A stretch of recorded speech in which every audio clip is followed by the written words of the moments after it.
So the other one gets played so much. 2 out of 3 won't do that. What are the 3 options of the 2 out of 3 that aren't bad?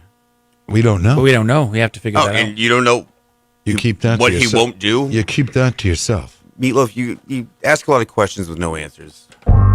Yeah. So confusing. So Robbie won't be here next week. Or the week after. And I'm going to miss you. Oh, shucks. So we won't see you for a while. I'll see you the last Thursday of this month. Okay. That'll be my favorite Thursday Oh, shucks. of the year? month. Well, you have Squad Dogs next week, so honestly, it's kind of good I'm not here because I can't compete with Squad Dogs. It is good. It would have been great to sing songs and eat I hot know. dogs all morning, but we can Wish still you do were that. an Oscar Mayer wiener, right? All right. Well, thank you. Have a very safe vacation. Thank you. And in all seriousness, congratulations to you and Keith. You have our full support, and I actually love it. I think it's awesome. Congratulations. Thank you. Very good. And congratulations to Keith also. So, all right. Yeah. I guess that's it for today. All right. Thank you, Katie. We will see you Monday. Thank you. We should. And let's say Kyle Clayton, thank you very much. Nice job today. Yeah, thank you. And I got your back, Robbie. Give me any names, we'll take care of those. You're going to rub his back? Oh, I got your back, baby. All right. And Matt Juno, thank you. You're very welcome. All right, folks, keep it right here. You got Matt Connerton Unleashed coming up at 4 p.m., followed by Through the Stage Door with Robert Dion. I love it. What is it about this time, Robbio? Oh, yeah, that's right. Oh, go ahead. Go ahead. Yeah, there it is. It's a tribute to Angela Lansbury this week. All right. Have a great day, everybody.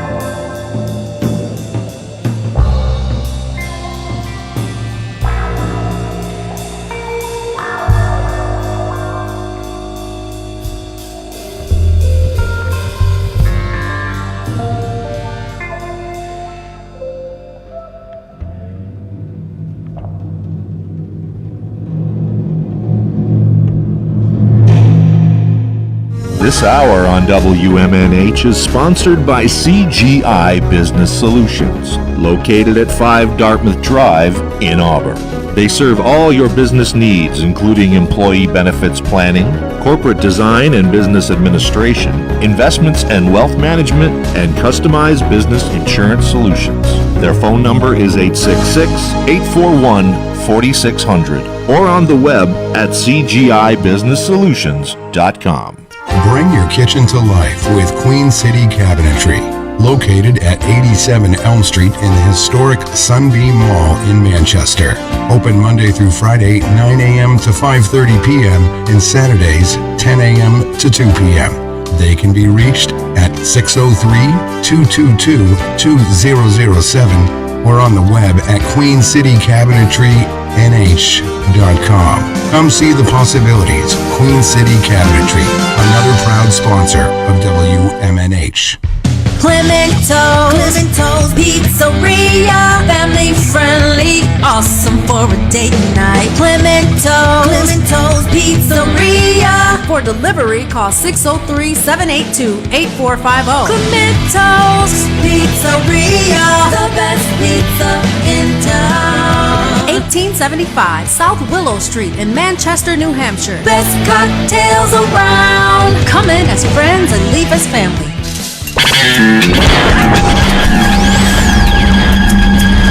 You are listening to WMNHLP, Manchester's radio, broadcasting at 95.3 megahertz frequency modulation from the top of 1000 Elm Street. Our studios are located at 1045 Elm Street and licensed to Manchester Public Television Service in Manchester, New Hampshire, USA.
It's a great song, but I don't know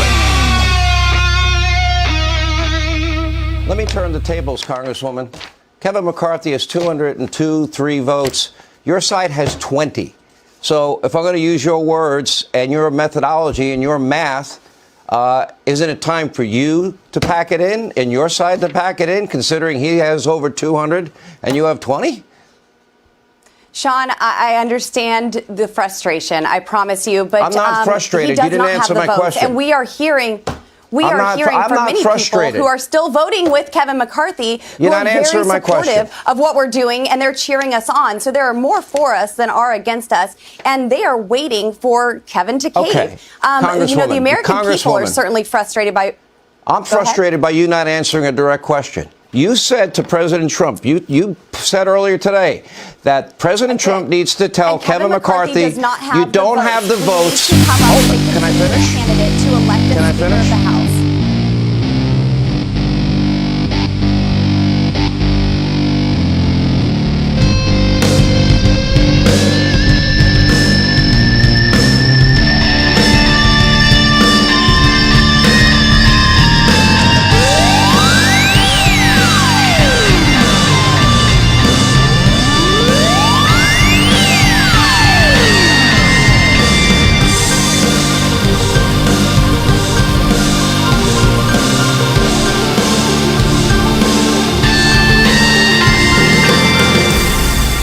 Hello, everybody. Welcome. It's that time again. Matt Connerton Unleashed.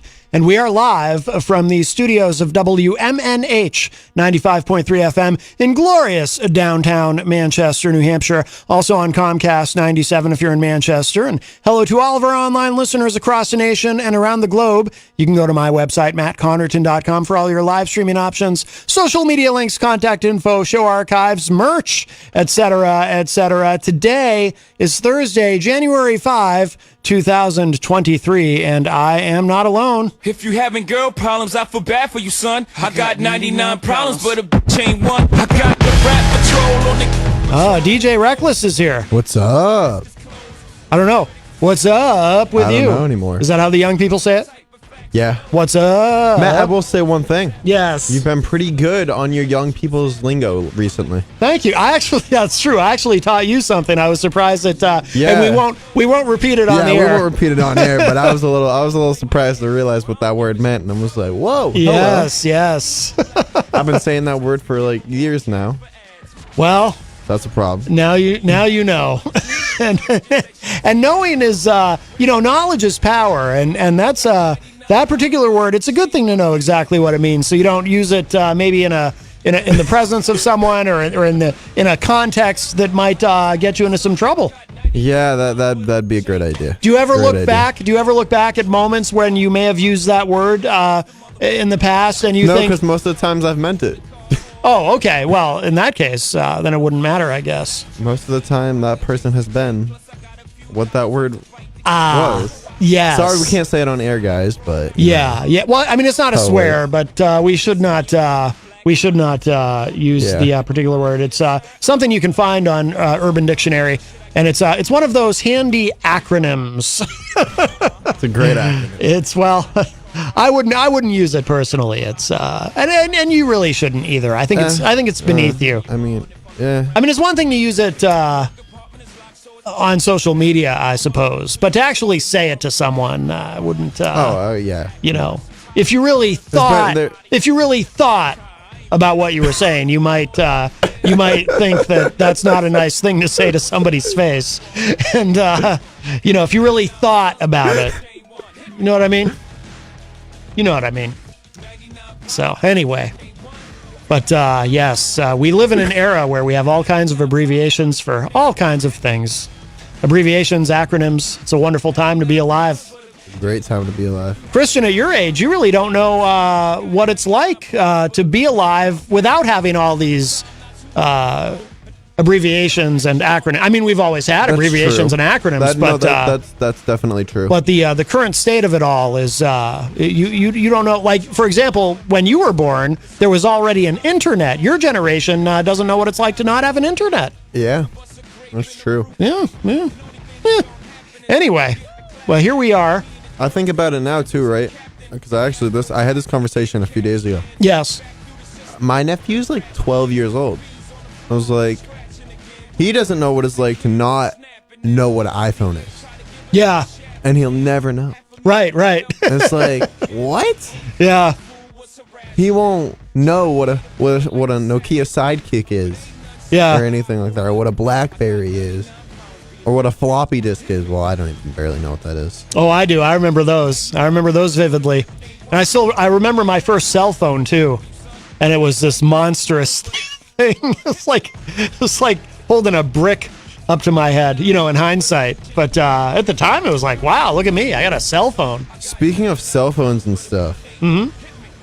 and internet. Mm-hmm. Internet in specifics here. Yes. Do we want to talk about what happened last night? So I don't know all the details. It sounds like you know more than I do. I know a little bit more. So we're from Manchester, for everyone that's like online listening and from like Idaho, stuff like that. We're in New Hampshire. A lot of people who have used Xfinity internet last night lost it because someone crashed into a pole and took out the whole city's internet almost. Yeah. That's a bad day. Yeah. But wasn't it like at or close to Comcast where it happened? I'm not sure. That's what I thought I heard on the morning show. They were talking about it. I heard that it was basically some truck. I won't mention the company because the poor company's already going to be destroyed as it is. Yeah, we don't need to be part of the dog pile. yeah, honestly.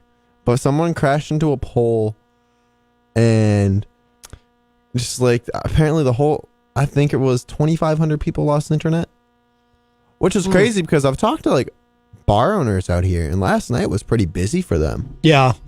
They're like, I don't know if it was because of that or like what it was, but it was busy. Yeah, Crystal says in the chat room, our friend Crystal from Illinois, she says, I heard it happened in front of Comcast. That's pretty wild. That's a bad day. Yeah. It's a bad day for everybody. But that's the appropriate place for it, I suppose, in a sense. But it's wild. Yeah, I had to stop somewhere in Hooksett last night, and there was a place in Hooksett that right over the line, so close to Manchester, that they didn't have a Wi-Fi.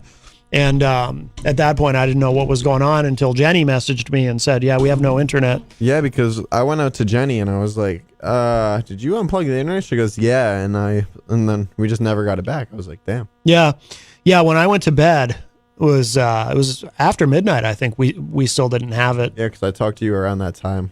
Yeah, it's like, well, with no internet, it's like, all right, well, I can't get any work done. Might as well go to bed, Yep.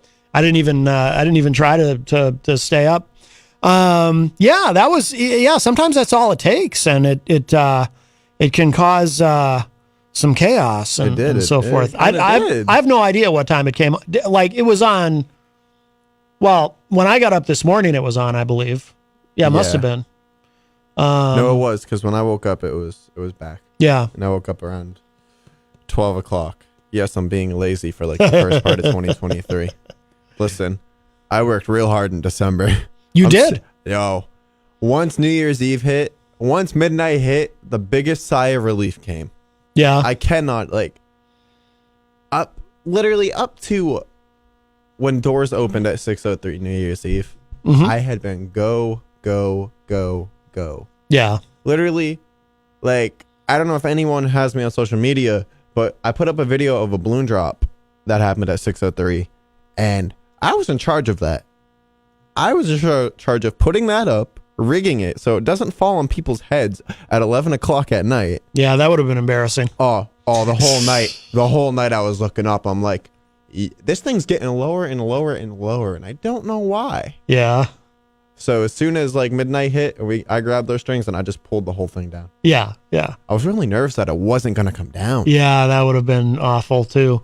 But we were talking about it today, actually, me and the owner. And next year we're going to rig it differently because I didn't know how they rigged it. I let somebody else do it and put it up like that. Yeah. And I didn't see the mechanics of it. Oh. And I was like, oh. Now I don't know what I'm doing here. Oh, no. I ran down to him, but he was off the clock at 11, so obviously it's New Year's Eve, and he's drunk. He's drunk by 12. I'm like, dude, what do I do? What do I do? What do I do? Yeah. And he's like, you grab, you're no help. You're drunk. Right. So I'm like, just grab the strings and hopefully pull. I pulled. It worked. Most stressful time of my life. We'll never do one alone like that again. Really scary. But like to see all the videos and everything coming in, it was like, holy crap. Yeah. No, it looks like it was a successful evening. It was. And you've got you're going to be doing shows in Nashville coming up. Is that correct? We're back down in Nashville, 19th to the 23rd, I think it is. Yeah. I got a few gigs down there. Yeah, very nice, very nice. I'm excited to go back down there. You should see if you can connect with Amanda McCarthy while you're there. Maybe. That'd be the ultimate selfie. Yes. Oh, Easy would be so jealous. Oh, man. He'd be I'll so bring jealous. her back up. Yeah. I'll bring her back up. Amanda, listen, just hear me out. I don't know if Tom will let her go.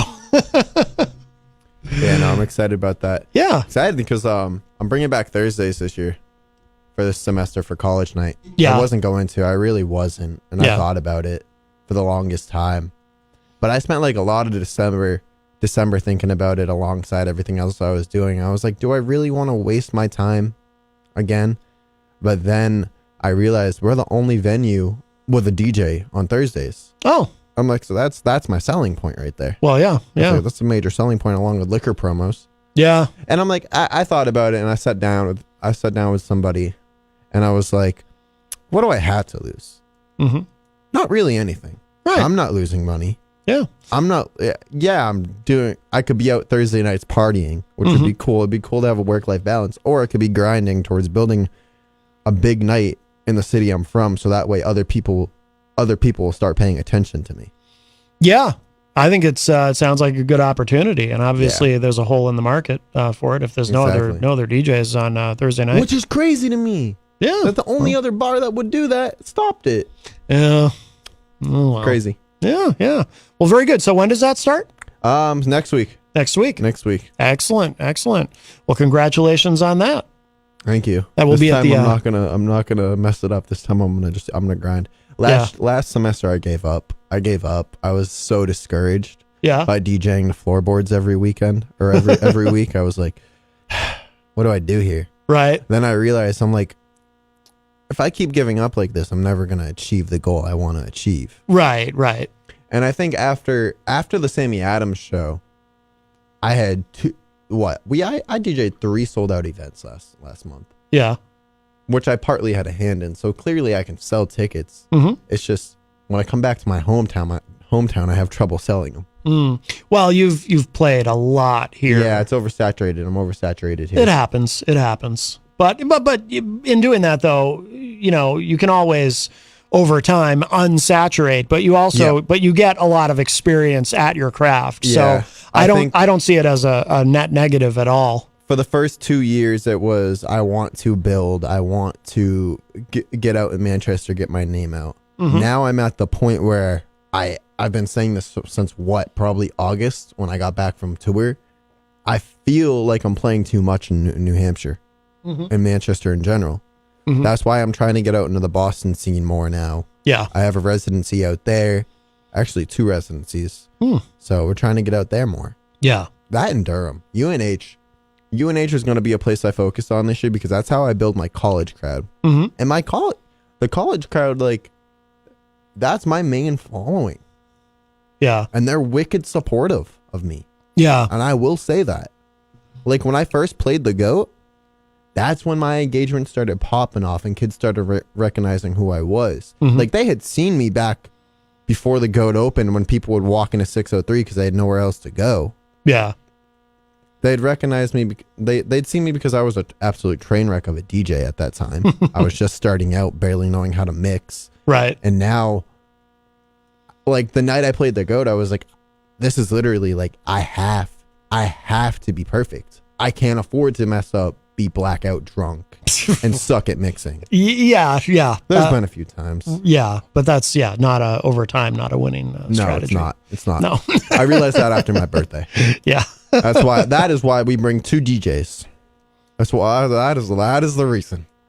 No, that's I told you off air. It's cool to hear. Well, you mentioned UNH, and UNH is special to me because that's the first band I ever played in or the first one that made it out of the basement and actually went out and played shows. Our first show in the Jinx was at a dorm party at UNH. And then we were off and running, and we didn't even know at the time if we were going to be doing more shows. It was kind of meant to be just a one-off thing. We were just kind of having fun with it. And then I told the guys, it went so well. I told the guys afterward, I was like, we got to keep this going. We gotta treat this like it's like we're serious about it and keep it going. And we did for a while. For me recently, the thing I can relate to on that is the Sammy show. The Sammy Adams show is because now I'm having people who I told you how many tickets I sold for that. I won't disclose it on air, but I sold quite a few tickets to a 500 person venue. Yeah. And then I get to the venue I'm playing. My Instagram's blowing up. My DMs are blowing up. New Year's Eve, I had people come up from Connecticut to see me play. Yeah. I had people who saw me at the Sammy show started tagging me and stuff on Instagram who I don't even know. And I'm like, that's crazy to me. Yeah. I'm building some sort of a fan base that last year I was so discouraged after tour. I was like, I don't know if I want to keep doing this. Yeah, I remember. It was just like, I didn't know what to do. Yeah. And then I got the goat, and then I got to be at 603 and being able to do things like I've done, like the parties there. Mm-hmm. Was crazy to me. Yeah, it seems like he gives you some room to experiment in terms of what you're doing with events there, which is really nice. So, in the position that you're in, or really in doing any genre of music, if you can find a venue that's willing to trust you with trying different things there, that's really valuable. Mm-hmm. That's a great position to be in. Yeah, and one thing I'm working on is like New Year's Eve, I was a little worried about because they did a cover. I was a little worried about the cover. Yeah. But at the end of the day, I trusted him. I was like, you know what? We'll go with it. We'll do it. Whatever happens, happens. Right. When I looked up from when I was DJing at 10:30 and I saw a packed club, I was like, yeah. I knew I shouldn't have stressed about this. Right. It's the little things I was stressing about that didn't matter. Yeah. But to me, it mattered. Yeah. Yeah. Because in my eyes, I'm not just a DJ, especially there. I'm a promoter. Right. Like it's what I do. Yeah. And Thursdays are a pure example of it. Like I'm building that from the ground up. Mm-hmm. Well, there's nothing wrong with being meticulous about what you're doing. That's for sure. I am, and it sucks sometimes, actually. Rocky Huber in the chat room says, I dropped a balloon at UNH once. Wow. Huh? Because you were talking about the balloons, and then you were talking about UNH. Screw them balloons, says, bro. I dropped a balloon at UNH once. Screw them balloons, bro. Never. I won't ever do a balloon drop by myself ever again. Yeah. Never. Well, at least now that you've done one, it should be less frightening. Let's also talk about how that was a last minute thing. I got a call at 6 p.m. from a nap. Kevin, the owner, woke me up and says, hey, how do you feel about putting up a balloon drop? I said, it is 6 p.m. Doors open at 9 o'clock. This sounds like an absolutely terrible idea. Let's do it. Yeah. Got that thing up at 8:55. Yeah. Doors opened at 9. There was a line, and I was happy. Yeah. Yeah. Like I said, though, earlier, I was so afraid of that thing just coming down. Mm-hmm.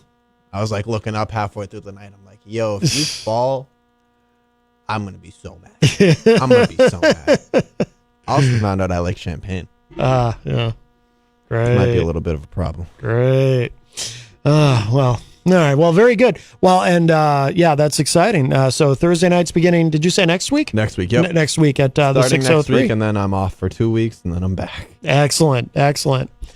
All right. Well, very good. If you'd like to join us today on the program, 603-250-6007 is the number, 603-250-6007. You can also text me at 617-917-4476. Tweet me at Matt Connerton or send an email to matt@mattconnerton.com. And of course, you can interact and opine in the Facebook live chat, and we'll talk to everybody in there in a moment. But we'll say hello to everybody, acknowledge everybody. We're talking to everybody already, of course. And of course, you can email me, matt@mattconnerton.com. But the best thing to do so that we can hear and enjoy your dulcet tones is to give us a call at 603-250-6007. Also, just a couple of quick programming notes. So today is the first Thursday of the month No, actually, it's the first Thursday of the year, 2023. But because it's the first Thursday of the month, that means that immediately following this program, I will be calling in my monthly call to the Dr. Kevin Show. So I will be on with Dr. Kevin from 6 to 7 p.m., and that airs online on the Ohm Times Radio Network, Ohm, O-M as in Ohm, ohmtimes.com/IOM. So if you get to the end of the program today, if you get to the end of this 2 hours and you go, oh my God, I need another hour of Matt Connarton, there's a way that you can get it. Go online to ohmtimes.com/IOM and you can hear Dr. Kevin and I having our monthly discussion about politics and current events and so forth. So that will be, and if you don't get a chance to listen to that live, but you want to hear it, of course, as soon as that's over, an archive goes up on their website for that. So that will be this evening. As soon as I get off the air here, I grab my cell phone and call Dr. Kevin. And the other thing, tomorrow on this show, we've got a busy show.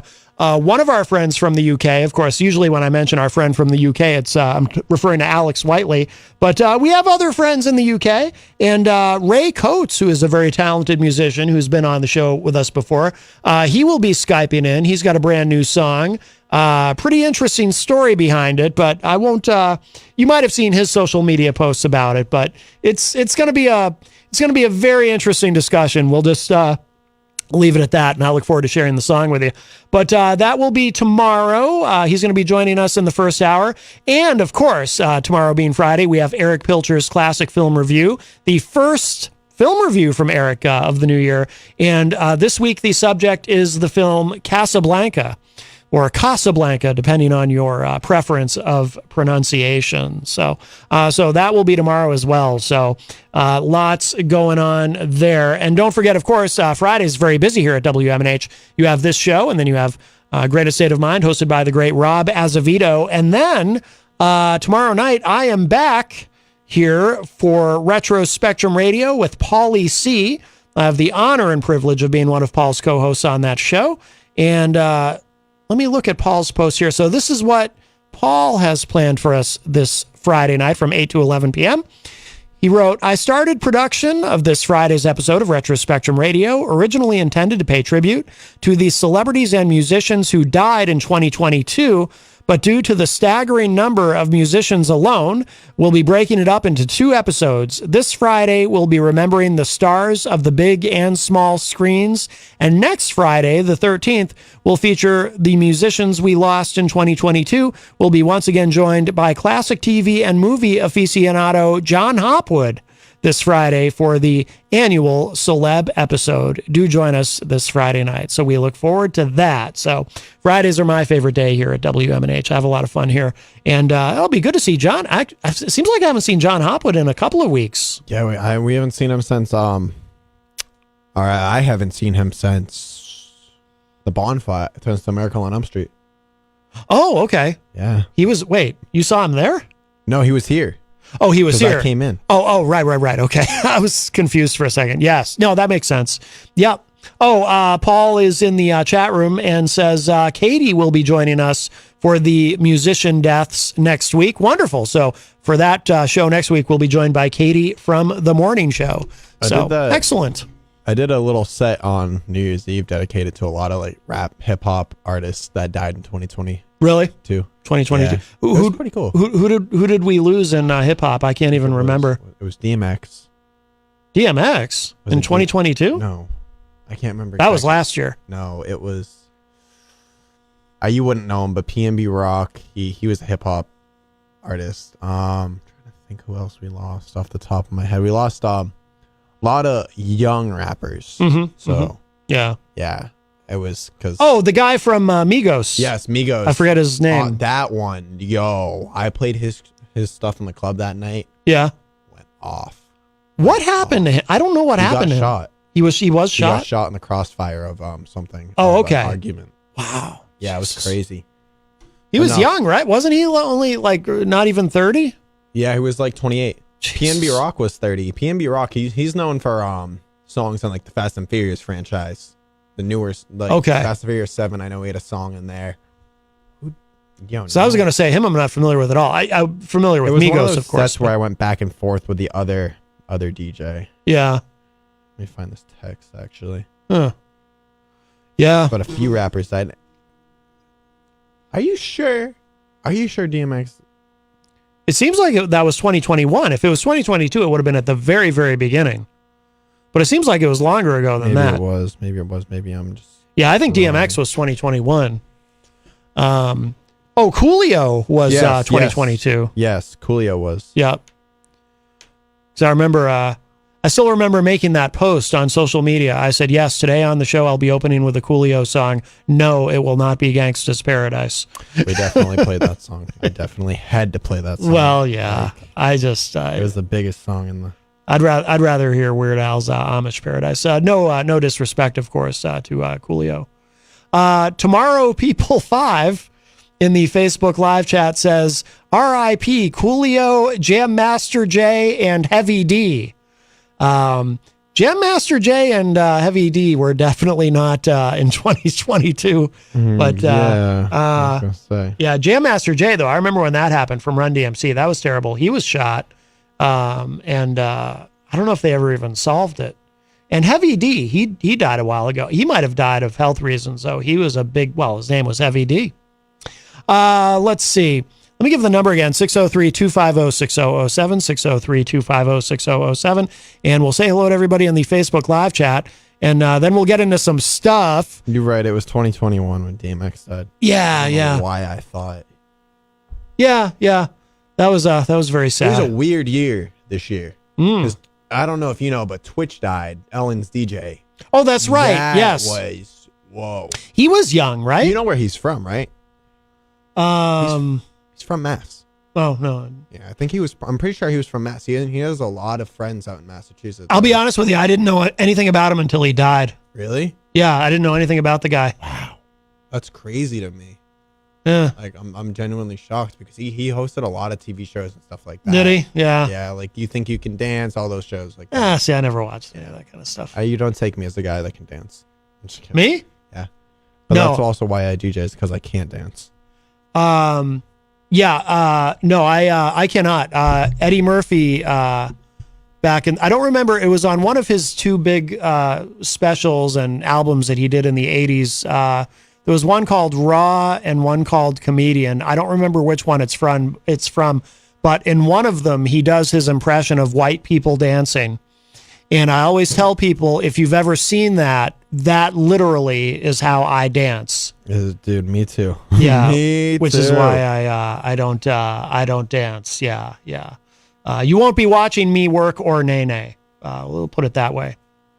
Paul EC in the chat room says R.I.P. Abe Lincoln. Yes, he passed away. Yeah, poor Abe Lincoln, man. Yeah. He was Tough loss on us all. He was a president. Interestingly enough. Yeah, he had quite a career. He actually was a president. And, that's crazy. Yeah. He was enjoying the theater, and then he was dead.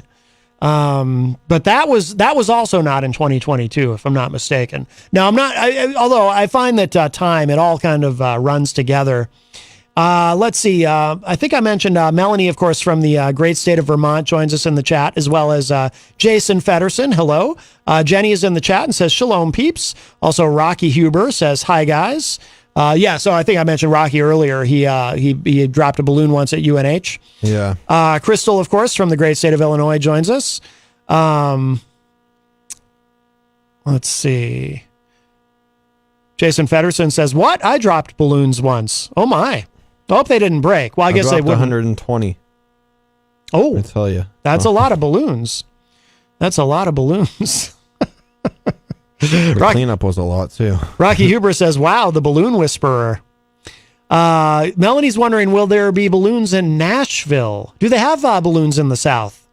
Of course they have balloons in the South. Because I don't know what they're doing for any of my gigs. Well, it's a valid question because I've been to the South and I don't remember seeing balloons. I mean, that's not to say that I didn't see any. I just might not have noticed them. Let's see. Crystal says, if he sipped the balloon helium first, the whisper would sound like Donald Duck. That's true. I did. Did you do that? I was really lightheaded after. Were you? Because I thought it was funny. Yeah. Next thing you know, I was like, whoa. Yeah. Rocky's throwing some shade at you in the chat room. You and Rocky got beef? Y'all beefing? Apparently. He said, I'd rather hear Easy G on Adderall tell us how his roommate tells him to shut up all the time. Yeah, but his roommate, do you know about this guy, Bruce? I don't like Bruce. Yeah, Bruce, what's up? No, Bruce is, I'll tell you. Keep bullying my man Easy G. I'm going to come down to Nashua or wherever you are. And, That's Nashua. Jason Fedderson doesn't like me. He says, I hate Bruce. Yeah, I'll tell you what. I bet Bruce has dropped some First of all, balloons. who the hell names their kid Bruce? Jason Fedderson also asking, are you at 6 million followers? That's a little bit inside. I don't know if you know the reference, but No, I don't. there's a certain someone who has a radio show online who says they have 6 million No, listeners. currently I'm at, let's see here, 1,142 on Instagram, 940 on TikTok, a lot of followers on Facebook because I can't remember. But my videos are getting huge views. From That's talk good. About it. That's very Yeah, good. they're through the roof. That's through the roof. Very good. 500,000. Oh, for real? Yeah. Oh, that's excellent. That's my most viewed video. Damn, dude, that's 500,000. That's fantastic. Yeah, that's more than when I was doing the D3. I don't remember. I don't know if I knew you. No, I knew you when I was doing the whole D3 Yes. journalism. I think you were kind of at the tail end of it. Yeah, I was towards the tail end. When we did a video on, I think it was Chez Vachon. Or maybe it was New Hampshire in general, where we got like 5 million views. Wow. Randomly. Damn. But that's back when Facebook was like really focusing on videos. Okay. Yeah. too. Oh, Melanie says, I have 500,001 followers. Damn, she's got them beat. Well, Tomorrow People 5, who I'm pretty sure is from Greensboro, North Carolina, says, good afternoon, #Matt. We say, how are you? And we are a pop singing group, a mixed group of us. We will be performing for us. Oh, very nice. What an interesting. Maybe on your way to Nashville, you can stop in I think I'm Greensboro. good. I think I'm flying right through there. Rick Smith joins us and says, sup, all? Sup, Rick Smith? Rick Smith? Tomorrow People 5 says, what's occasion? And we say, #Matt Connerton. What are you talking about? We say. And who's the guest? We say. That's DJ Reckless. Who talks like Tomorrow People 5. Actually, a lot of people, it turns out, from Greensboro, North Carolina, they speak that way and they use a lot of hashtags and they are unfailingly polite. For example, Tomorrow People 5 also says, we say, hi, #Jenny Coffee, we said. Oh, Tom Blanchard joins us in the Facebook live chat and says, what kind of music do you play? I assume he's asking Tomorrow People 5. Rick Smith wrote a comment I can't really say on the air. Tomorrow People 5 says, we are a pop and rock music, also R&B. True, #Matt, we said. We have lost a lot of people, we say, of them survivors. Yo, my brain, after hearing you talk like this, is just breaking. Please stop. John Hopwood hates it. How much money do I got to pay you? I'll pay it. Stop. I'm begging you, man. My brain is... The hashtag and stuff, I'm sorry, but it's so weird. Like, no... Actually, I don't even know who this is in the chat. But, like... They're bots. It's cringe. They have a big... John Hopwood looked it up. They have a... Who pays for bots to bot them at Connerton Unleashed? Well, the thing is, so I guess at the University of North Carolina, they've got this... whatever the big school is in Greensboro, they've got this this really advanced AI program that that's all it is. Rob Dion says, do not read on air. He means that literally, do not read on air. Okay. Oh God, how bad is it? Do not read on it. Hey, at least he warned us. Yes. I commend him for that. Sorry, I'm over here because now that we're talking about followers and stuff, I'm adding up all my likes on Instagram. And then Paulie C said BFD to Rob's comment. I really wish I could read that, but I won't. Wait, I haven't even read it yet. Oh, okay. So You'll see it. Tomorrow People 5 says, we that's back in the past for Jam Master J and Heavy D, we said #Matt Connerton. Oh my God. Oh, Eric Street joins us in the Facebook live chat and says, and then there was Aaron Carter. Yeah, Aaron Carter died. Aaron Carter died. Yeah, that was... Was he like 30 something? He was in his that was early 30s. Unfortunate, man. Yeah. We lost a lot of people to suicide this year. Aaron Carter, I think, my impression is he had been... He was on the... circling the drain for a long time. He was having a rough time. I watched a podcast he did like a week before because they released it right after he died. And it was just like, whoa, dude. Like the stuff he was talking about. Like, I don't know if you've ever heard of, you probably have. It's more of a hip hop based podcast. It's called No Jumper. Yes. So yeah, no, Adam interviewed him before he died, a week before he died. You know, the Adam, the guy that runs that podcast, is actually from Nashua. Oh, no kidding. Yeah. I didn't know that. I had no he's idea. out in LA now. Oh. I met him when I was on tour, actually. It was our last stop. So he used to ride BMX too. Yeah. So that's how I got to know him. Oh, okay. And then I realized the show he was hosting, because his show popped off, I think it was 2017, 2018, and just kept growing and growing and growing. He said, like, you know, Millie's, he had him on too. Oh. And like the production for his show is crazy good. Yeah. And his team is really good at like cutting up and shortening content. So it's really cool to know that he's from Nashua. I'm like, wow. Yeah, that's okay, cool, bro. Yeah. Oh, Jenny in the chat room says the 9th vote has now ended. Of course, this week has been the slow torture of Kevin McCarthy, who is in my view kind of a despicable character. So I don't mind seeing him suffer, although it is bad for the country. So I don't like what's happening particularly, but at least if it's happening to him. So the 9th vote for speaker has completed. Jenny says, and it is Hakeem Jeffries got 212 votes and that number won't change. It hasn't changed. It's been the same every time because all of the Democrats are voting together for Hakeem Jeffries, who will be the minority leader. But you know, you get to vote for whoever you want to, regardless of party in the vote for speaker. Kevin McCarthy at 200, which means he lost one. He's going the wrong way. Damn. He needs to be at 218.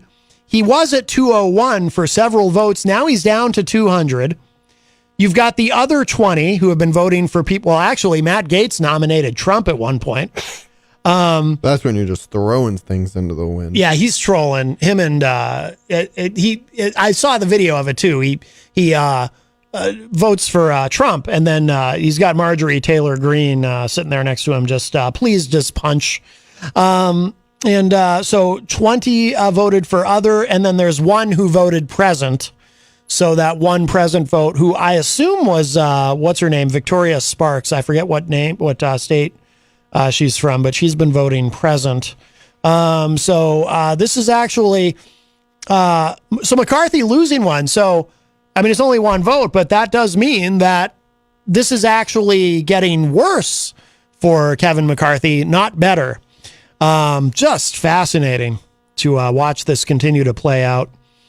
Thank you, Jenny, for sharing that.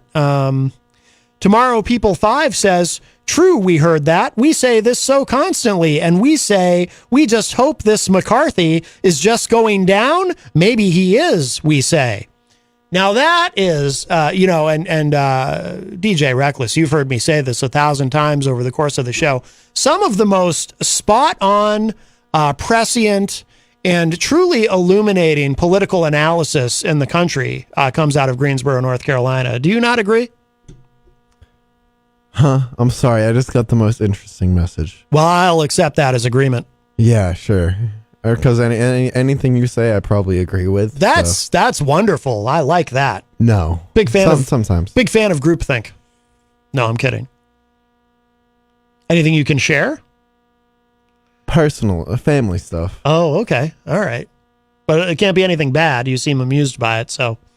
I just had someone who hasn't reached out to me in almost 14 years reach out to me, and I'm like, oh, I'm glad you know I still exist. Oh, wait. Probably heard you on the radio. Yeah, that's literally what it was. Really? Yeah. Literally. They go, hey, just heard you on the radio. So excited for you and glad you're doing amazing as a DJ. Haven't talked to you, your sister, or dad in a while. Wow. I'm like, yeah, nor have I. So welcome to the club. Wow. Well, that's cool. That's nice. Hear from a family member. Yeah, it's crazy. Yeah. Oh, good. Good deal. Let's see. Tomorrow People 5 says, we are from Greensboro, North Carolina. Hashtag Matt Connerton. Yes, I assume so. Tomorrow People 5 also says, we said that we are covering Ace of Base. Oh, good. All right. Tom Blanchard disagrees with you. He says it's totally funny, Matt. Don't stop. Let's see. And we have a call. Let's see who's on the line here. Hi, welcome to Matt Connerton Unleashed. Who's this? Hi, Matt. It's Gary. Hey, Gary. How you doing? Good. Hey, did you know one of the founders of Dave & Buster died? That too, yeah. No, I had no idea. Yeah. Buster I guess yesterday it was in the business news. He was 76. He had some sort of disease, but he he committed suicide. Oh, my God. Wow. So I guess it's only going to be Dave's now, not Buster's. So I assume, so he had a disease. So do you know what the disease was? He was old and he didn't want to. It was a from what I read is that he had something, and it was going to kill him anyways, but he figured no more. He just wanted. He was suffering for a while, and just his daughter found him with a bullet to his head or whatever. Oh my God! Wow. Yeah. But that had to be horrific for her. Jeez. Yeah. That's yeah, awful. Like Kristen said, we're losing a lot of people to suicide, and this is crazy. Yeah. This is awful, you know? It's like the same thing we were talking about, 2 years ago, when me and a certain somebody were talking about it. Mm-hmm. By the name of Tony. Yes. We said this exact thing. Yep. Where the effects of this, it's, whatever it was we were going through, they're gonna be a long time. I've been talking to a couple of people myself, you know, they're just, and I get out there and I get on my soapbox. You know, mental illness is an illness. You got to help. You got to help these people. If you hear people saying stuff, you got to say, hey, you know, you got to get some help. You got to get some help.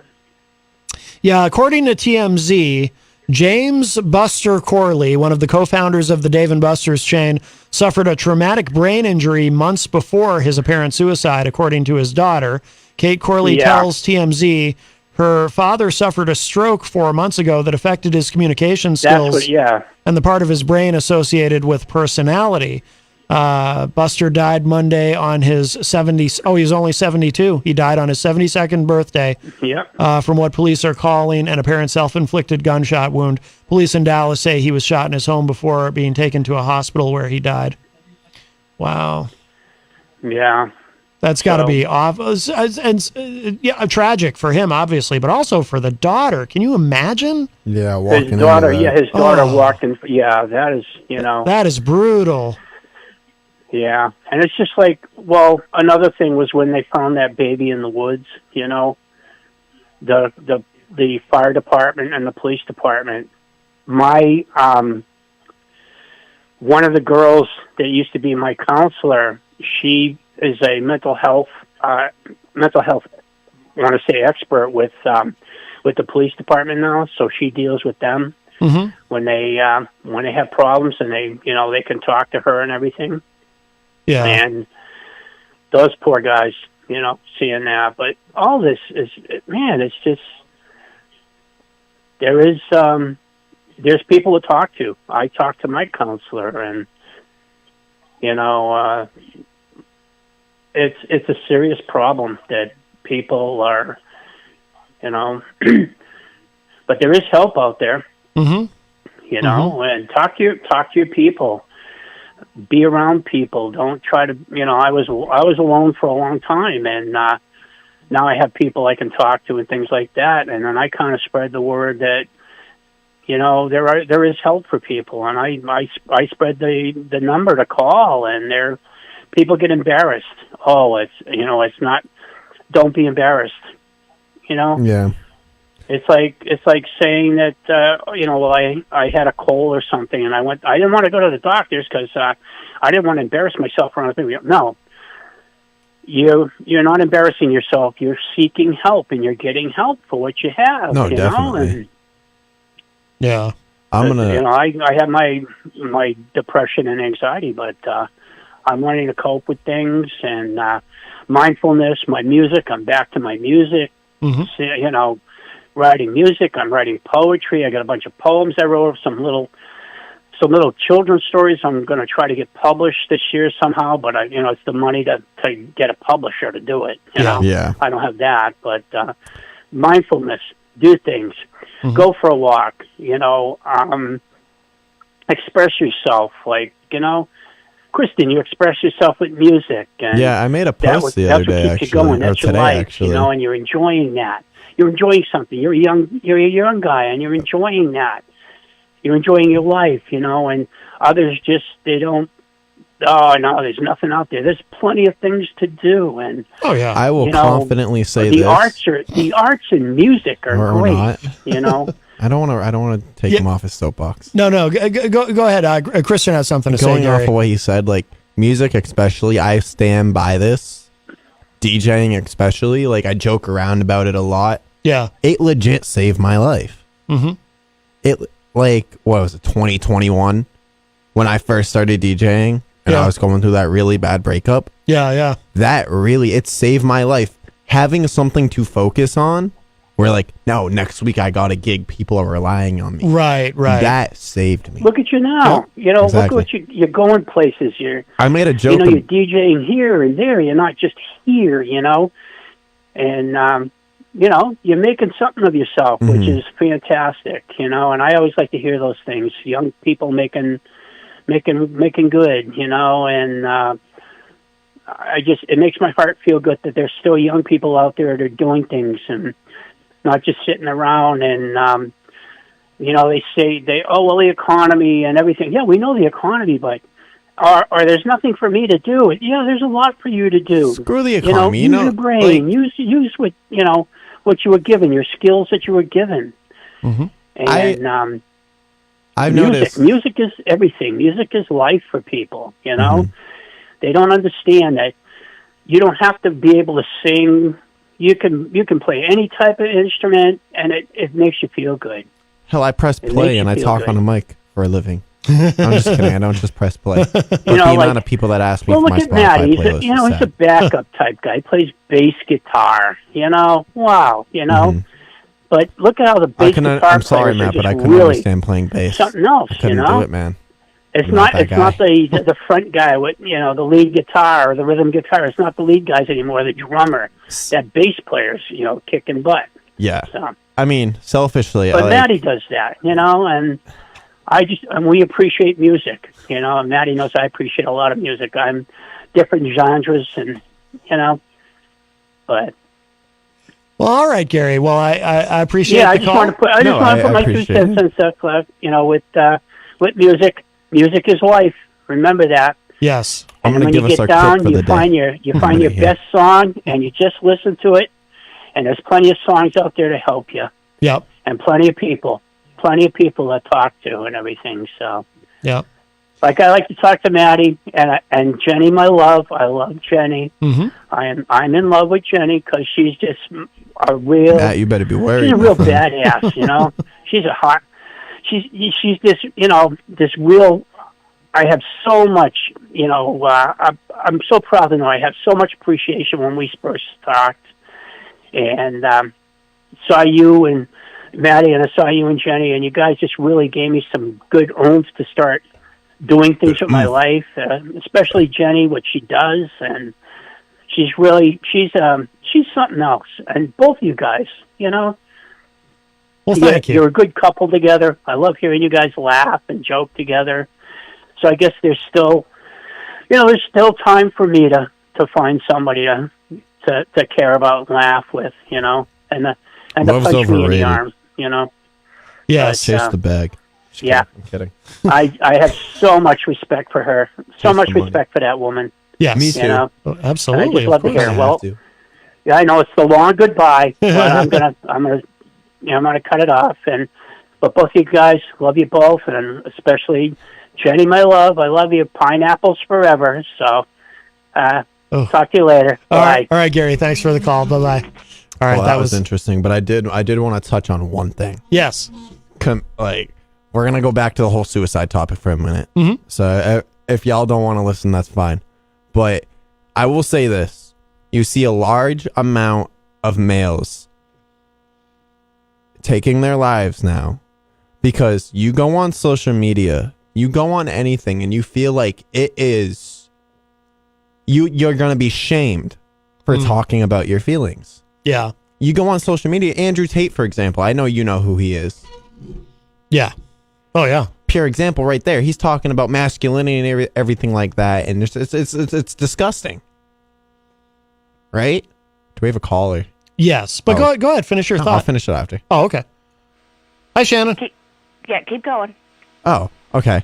And it's disgusting because, like, as a male in this society nowadays, you feel like you can't talk about your feelings. You feel like you're gonna be shamed for it, and that's why I'm sort of losing train of thought here. But you get what I'm saying, though, right? Yeah, I mean, I have posted about my mental health, and there's in my case, I struggle with depression and ideations and so forth. But people are pretty supportive, though. I find, but there's less of a stigma than there used to be. Yeah. But there are people who will shame you as well. What's that, Shannon? Don't say that word. We need to stop saying that. That word is being attached to more crap nowadays. Stigma? Yes. Oh. How so? People make things harder by attaching that word. You don't get a stigma for having a freaking cold, do you? No. So that's not even a comparison, having a cold I wouldn't and even- not going to the doctor. I get where she's coming from. Thank you. To a point. Because for some people, believe it or not, there isn't anything for depression. For some people, all those good old antidepressants out there are crap. I agree. And they don't help or they don't work. For some people, though, we want to be For clear about that. Some people they do work. For I'd love to know who Gary's friend there is that works. I believe he said with the police department now from the mental health. I forgot What was that? exactly. I'm not sure. I will tell you one thing about antidepressants and ADHD medications and all that. Mhm. For me, I was taking those from when I was 14. No, not 14. 7. Yeah. To when I was 16, 17.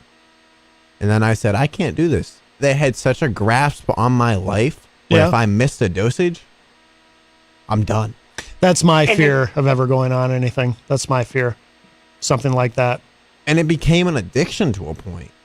Especially when you're taking Adderall, because you're if they mess up your dosage, like when I was 7 years old, I was the most hyper kid because of Adderall. And then when I was like 17, 18, and I was go, and like 17, Yeah. 18, 19, when I was working at the halfway house, like I sometimes talk about it, but like there was a lot of times I had to take Adderall because I was staying up for so long. Yeah. Oh, you were working crazy hours because I remember Almost you would 80 hours a week. You would come on the show and talk about all the hours you were working, and it was That's why it was like after COVID, I was really focused on a work-life balance, which I really haven't found yet. Yeah. My work-life balance has been T-Mobile was my work, and then my life was DJing. Yeah. This year, I want to change that because I realized the other day I had been go since I got back in July. Yeah. So what? Can you speak up a little? Oh, I had been go since since I had got back in New Hampshire in August. And Yeah. after the whole Sammy show and everything, I felt a sigh of relief once it hit midnight. And I was like, now I can focus on myself again. I have not been out of the house since that day. I slept. I've slept for almost 4 days straight. Never been I wish I so could do energized in my life. All right. Well, and also, when you're in the situation where somebody decides for you where they're going to put you, I'm talking hospital-wise, unless you're told, you don't have to take this medication. Unless you're told that, fun fact, you don't know that you can refuse it. It changes people. Who's with you, Christian? Yes. Okay. it changed kind of like your personality, right? Who you were. Yeah. I didn't know who I was until I got off that medication. Right. Yeah, we need to be clear about something though here, because I want to, if we're talking about this, we need to, because we're in a really gray area. We need to do this responsibly. So medication is extraordinarily helpful for millions for millions of people. So we need to stress that, and I certainly, and I don't think get across the point that it's not helpful for some though. Right, it's not for everybody. And you know, and there's a lot of evidence. I don't know if evidence would even be the right word. I think it's the overwhelming consensus that for a lot of people with depression, exercise is actually even more effective, consistent exercise than antidepressants. A consistent routine, not only mindfulness but self-care. We've got to put that out there. Yeah. But we also, but at the same time, while we're saying that, we also want to acknowledge that for people who do find medication to be helpful, it's important that they continue on that course if it's helping them. That's absolutely great. Whatever works. Yeah. For whatever percentage there is that have no side effects, absolutely awesome.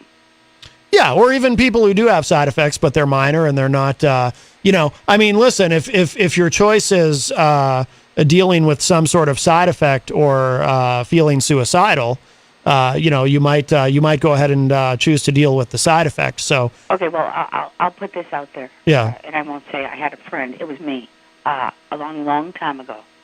Some shrink decided to tell me. Decided for me. I was hearing voices, which I don't. Mm-hmm. But he decided that for me. Mm-hmm. Before I left where I was at, I got a nice shot of Haldol. Okay. Mm-hmm. And this is, like I said, this is a long time ago, but I got I went from 105 pounds to 145 pounds in 8 months. 5 pounds, do the math, I don't know, per shot of just Haldol. Mm-hmm. They also had me on Thorazine, mm-hmm. Depakote, and a Congendin. I went from a human being to a zombie. Yeah. They screwed up with me. They might help other people, and that's great. I think somebody should I'm putting this out there. Here you go. Somebody ought to make up a podcast and do a roll call every day of all the people that commit suicide. It takes a lot of, in some situations, it doesn't take much, but it takes a lot of courage to do that. It is not the wuss's way out. You have no idea. Robin Williams, he had people, he had friends, but he got a diagnosis of Parkinson's. And I forget what else. He decided, I'm not going to do that. I'm not going to live that way. You know? Yeah, there may have been something else there going on with him too, from what I've read neurologically. In addition to the Parkinson's, that may have had something to do with that too. Right, but I won't tie up the phone lines anymore. But there's a lot more to it than what's being said, and yeah. So I could. Do a whole segment on it, but I'm not going to. Anyway, if you ever want to do one, I'm in contact, and I'm not going to poo-poo anybody. If it works for you, it works for you. Of course, yes. Personally, it didn't work for me.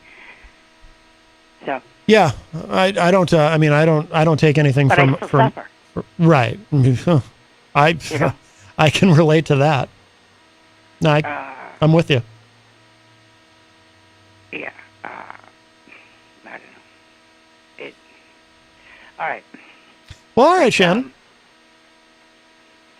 It was nice to hear you. All right, you too. Thank you for the call, my friend. And one quick question. Yes. The whole we say hashtag blah blah hashtag Greensboro. Yes. Hashtag, that's not a person texting that? It's a robot?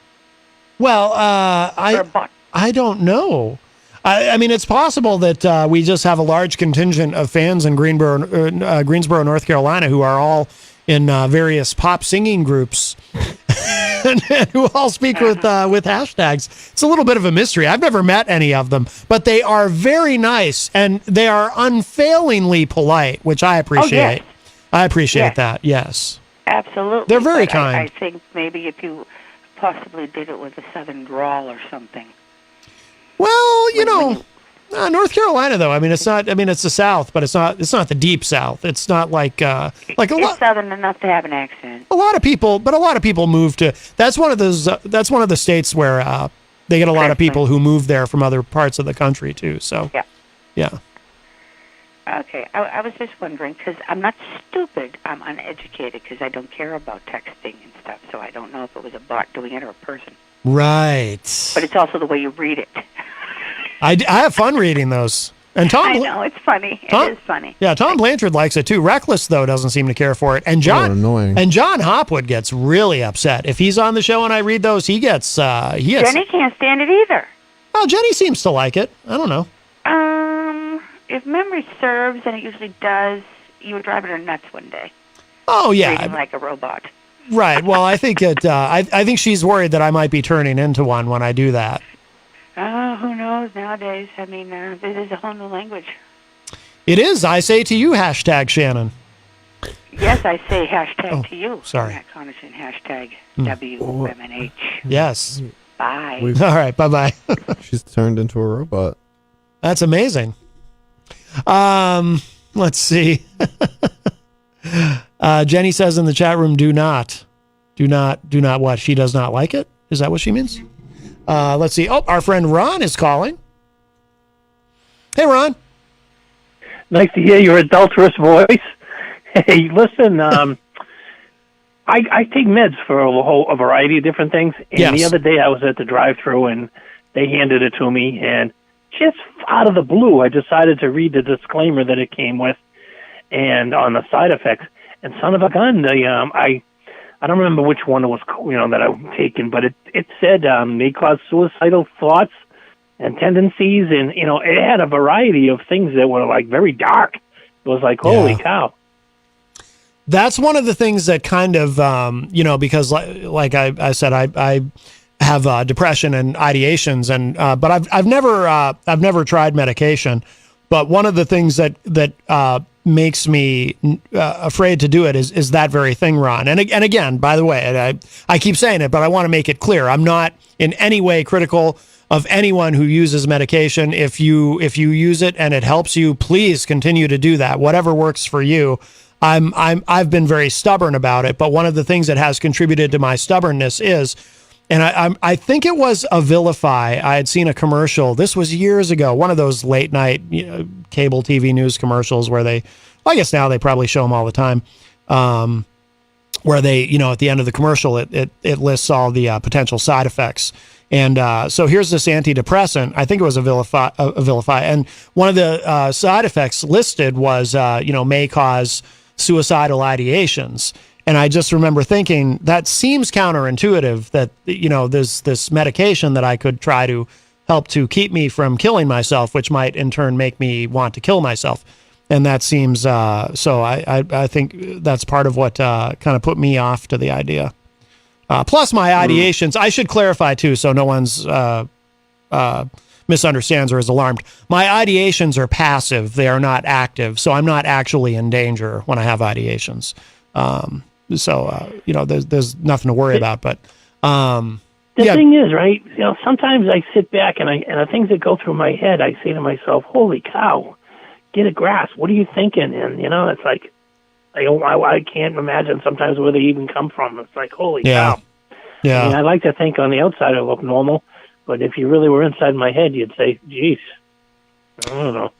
I think... Don't be alarmed. I don't mean to make that sound terrible, but everything you see on the outside is not what you see, in the back of someone's mind. It's like weird. I mean, I think that's generally true for people, even people who are very mentally healthy. I think that's true. I think we all have some degree of that, right? Just these thoughts that are, what's a really common thought, Ron, that people have, and it's a bit of a mystery. I don't think anyone's ever figured out why this happens.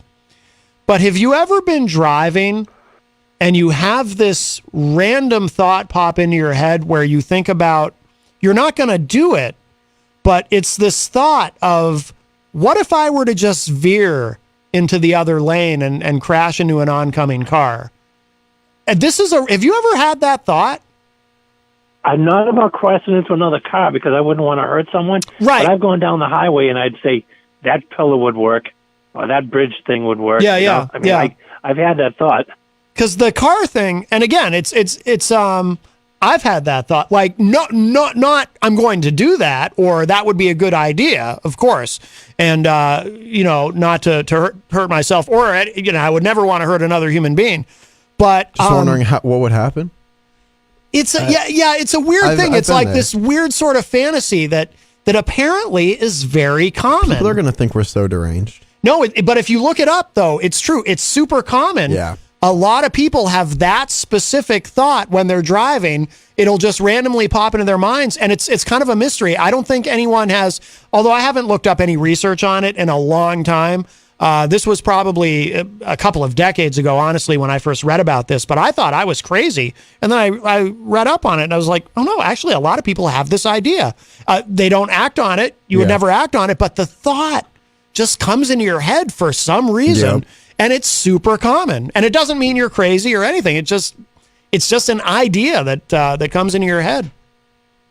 I just wish those thoughts never came. They seem so I don't know, destructive in their own little ways. I don't know. Yeah. It's just weird. But it's passive. It's not active. It's not something you're actually going to do. But it's just But I think no, it's not active, or anything like that. But sometimes you think it too often. You think that kind of stuff too often, and it's like, geez.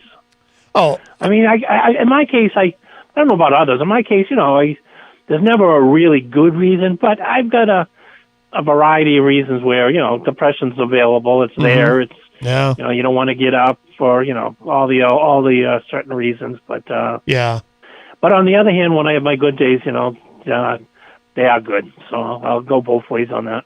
Yeah. Hey, before I hang up, did they leave you guys any cinnamon rolls over there today? There was is an this extra what one. these forks and knives are for over here? There is plastic knives and forks at the news desk where DJ Reckless is sitting, but I did not see any actual cinnamon rolls. I see how it is. And now you got ripped off because it was actually 5. So and yet, Ron, now this is interesting. I'm glad that you have alerted us to this because there were cinnamon rolls. The cinnamon rolls don't appear to be here, and yet there is plasticware on the desk, almost as though we're being mocked. Nice. I think, and couldn't at least save us one. You know who I think is responsible for this? Bruce. Easy's roommate. I keep hearing this Bruce. I'm missing out on that. I haven't put it all together. Yeah. So. Bruce is Easy G's roommate there. Oh no, man! Me and Peter better have a talk at the assisted living facility in Nashua, and I'm going to tell you, and I'm going to tell you something, Ron. Now, look, maybe I'm speaking out of turn when I say this. I don't know that much about Bruce. I don't know much about his background. I don't know what his views are. I don't know what kind of a person he really is. But from my standpoint, Ron, this Bruce guy, he's just no damn good. I don't like this. I don't like this Bruce.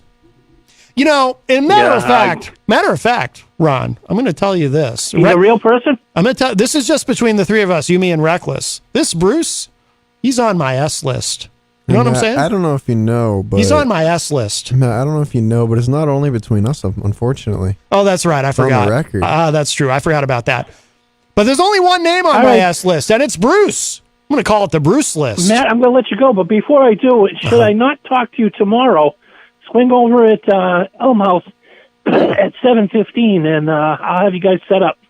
Well, glory be. I will do that. Thank you, Ron. Appreciate that very much. Yeah, because the weather's going to be kind of lousy. I don't know if I'm going to get out, but I'll definitely call it in and take care of that. Oh, Ron, that is very kind and generous of you, sir. We appreciate it. Hey, it's a new year, new start, and I like what you guys do, all of you guys. All right. Well, thank you, Ron. We appreciate you, my friend. All right. Take care. Good night. Take care. Bye-bye. Bye-bye. All right. Very nice. I hope that was really Ron. What if that was Bruce? I know, right? Impersonating Ron, setting me up for a humiliation. I'll go to get the pizza. There won't be a pizza because it'll turn out that was actually Bruce on the phone just now, pretending not to know that we're on to him. You all right? Sneeze. Oh, okay. Well, this is probably a good time for a break then. Oh, actually, we have another call. Let's see who's on the line here. Oh, it's Shannon. Hi, Shannon. Is it Shannon or is it Ron?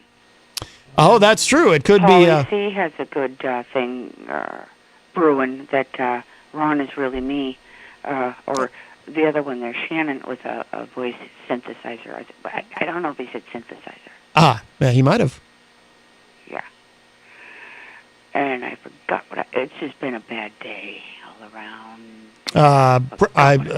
I'm sorry to hear that. I assume Bruce had something to do with it. Oh, thank you, Bruce. Mhm. Exactly, that's what I called for. Yeah. You know how everybody knows by now Easy does it? Yes. Does that drop? Or want to get down and dirty with me? Huh? What?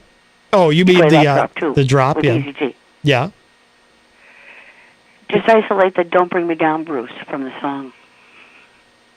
I forget the song, but "Don't Bring Me Down, Bruce." I don't know what song that is. Oh, I can't sing it. I don't know. Somebody help me in the chat room, Polly C. or Rob Acevedo. Is Rob Acevedo in the? I haven't seen him in the chat. I don't know. Peter White. I haven't seen him in the chat. Oh my! I don't God. know, Come Shannon. On, anybody, somebody. All I Wakey. know is I think this. I'm not psychic or anything, but I think this Bruce. I think he might have some sort of accident soon. Know what I mean?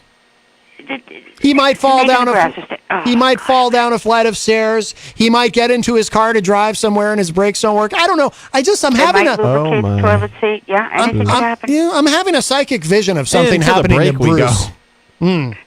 Yeah. All right, that's it. All right, Shannon. Oh boy. Just an idea. Bye. All right, bye-bye. Boy, this, yeah. Well, in honor of Shannon's request, I'll do both of them. Here we go. Boy, you should have known by now. Easy dough.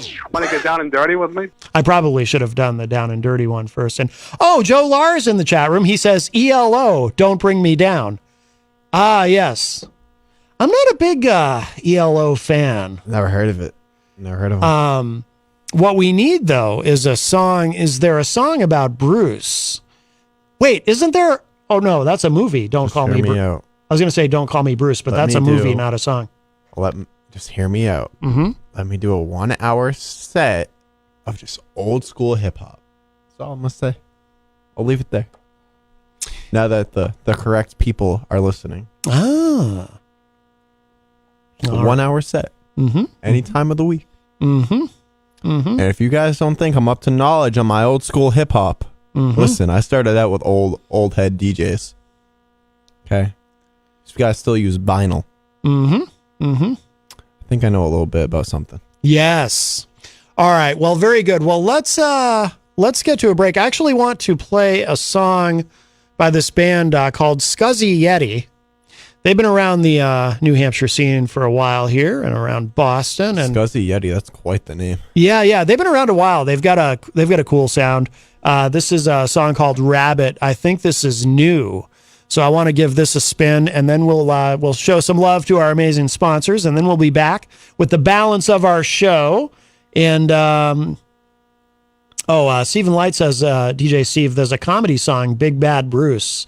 Joe Lars says Rick Springfield has a song called Don't Call Me Bruce. Oh, so I was right the first time. There is a song called that. Isn't there also a movie with the name Bruce in it? I don't know. I'm all twisted over this Bruce thing. We might have to have him on the show. Maybe we can get Easy G to get Bruce to pay us a visit. What do you think there, Reckless? A lot of stairs to climb up. That's true. Yeah. What if the elevator breaks? That's true.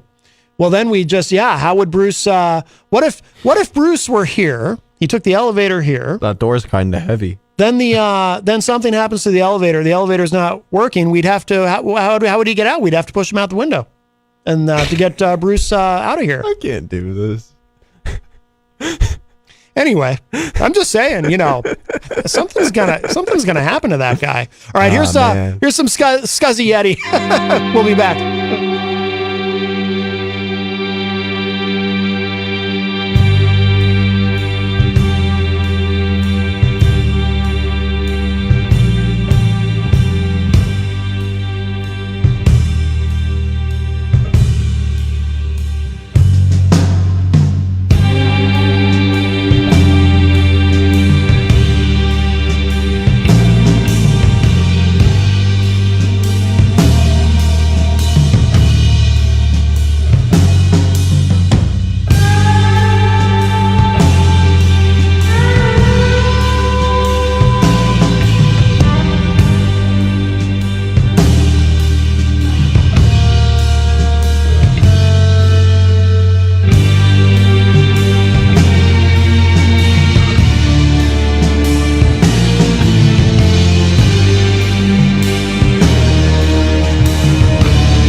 kitchen to life with Queen City Cabinetry, located at 87 Elm Street in the historic Sunbeam Mall in Manchester.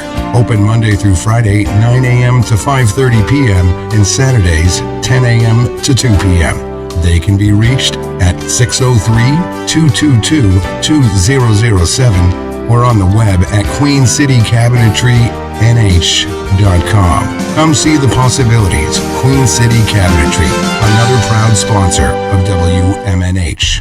Clemento's Pizzeria, family friendly, awesome for a date night. Clemento's Pizzeria. For delivery, call 603-782-8450. Clemento's Pizzeria, the best pizza in town. 1875 South Willow Street in Manchester, New Hampshire. Best cocktails around. Come in as friends and leave as family. This hour on WMNH is sponsored by CGI Business Solutions, located at 5 Dartmouth Drive in Auburn. They serve all your business needs, including employee benefits planning, corporate design and business administration, investments and wealth management, and customized business insurance solutions. Their phone number is 866-841-4600 or on the web at cgibusinesssolutions.com. WMNH, rip the knob off.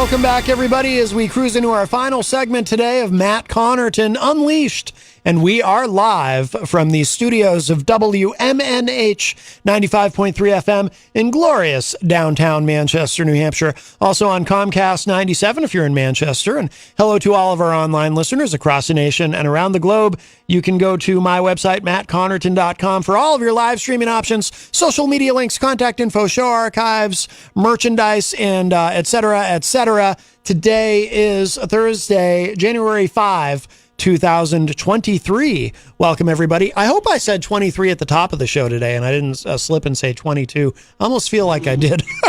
But it is 2023. Welcome, everybody. DJ Reckless is here with us as well, although he had to leave the room. Looked like he had an important call. It's probably that Bruce guy calling to say, hey, stop picking on me. But a couple quick programming notes for you before we get back to the main show, our content today. Immediately after this program, because it is the first Thursday of the month, I will be making my monthly call into the Dr. Kevin Show. That airs online on the Ohm Times Radio Network. That's ohmtimes.com/IOM.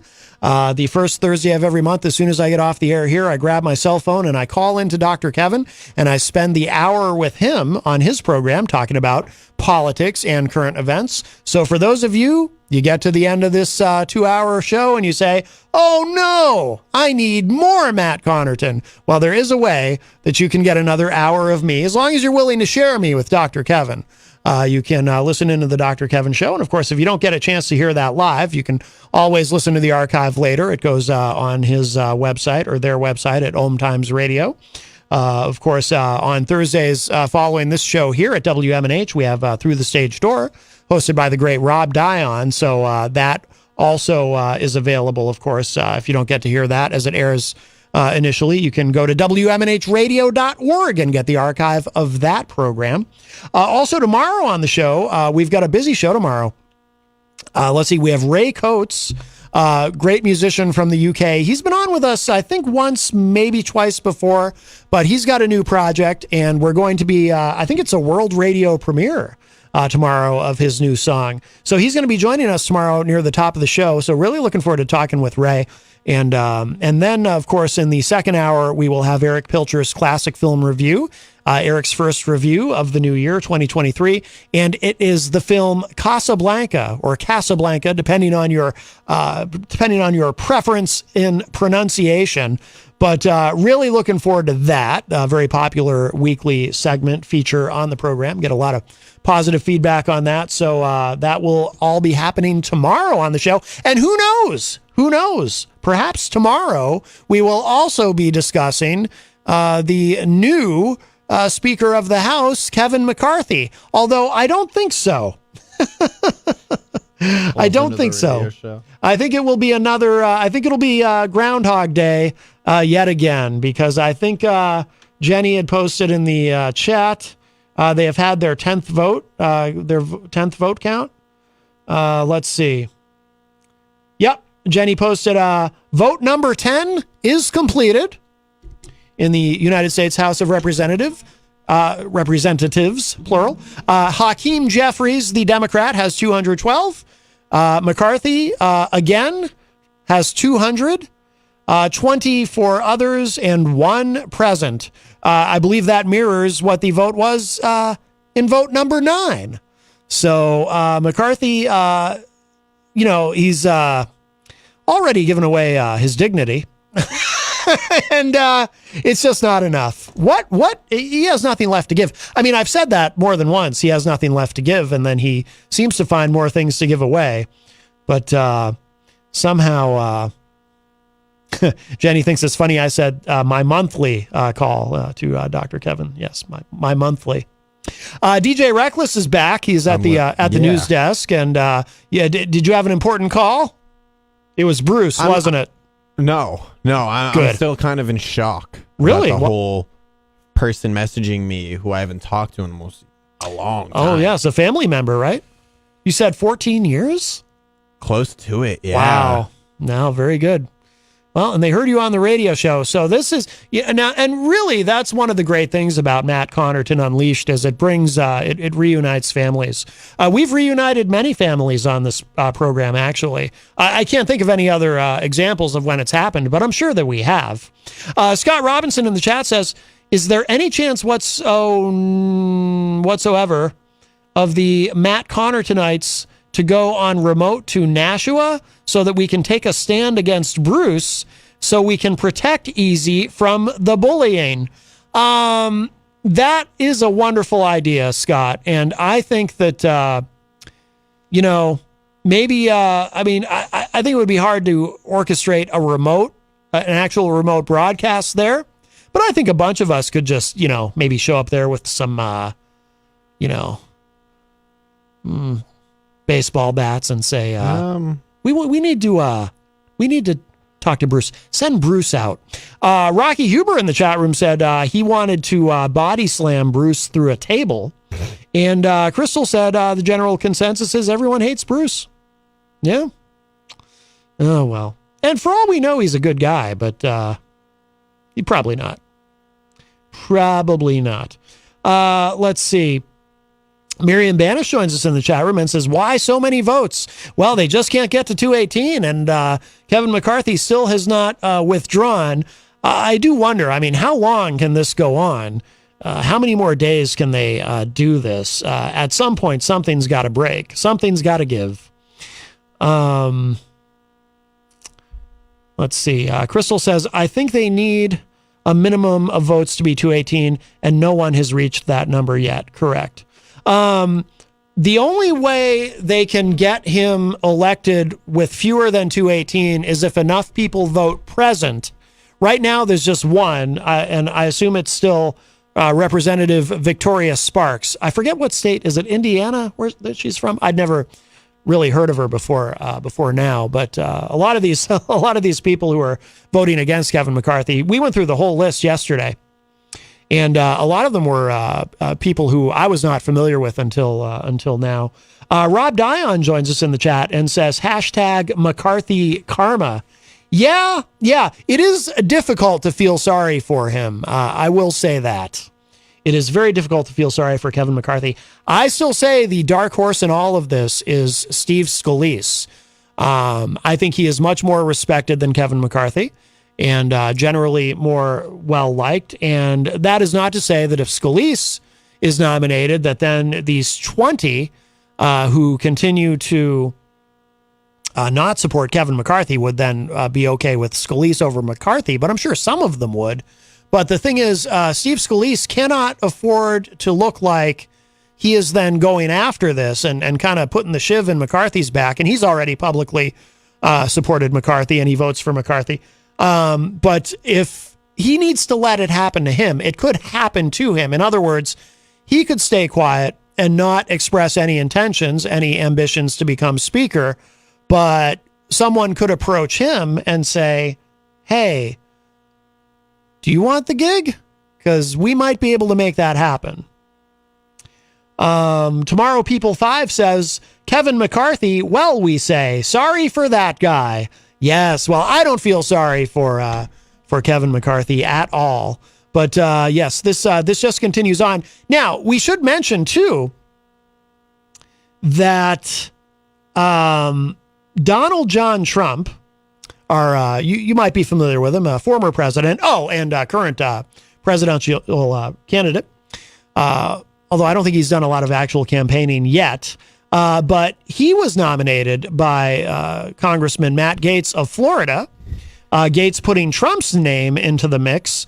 And there's actually, I just happened to see this pop up on Newsweek.com. You know, you can bet on gaming, Christian, betting, gambling. It's huge. It's big business. You can bet on all kinds of things, not just sports. You can bet on politics. You can bet on almost anything. I would not be betting on politics. I'm good. Right, hey, right. Man, I'm making a little bit of money off gambling. I will say that. Well, we don't want to, but we want to be careful about kids. Don't gamble.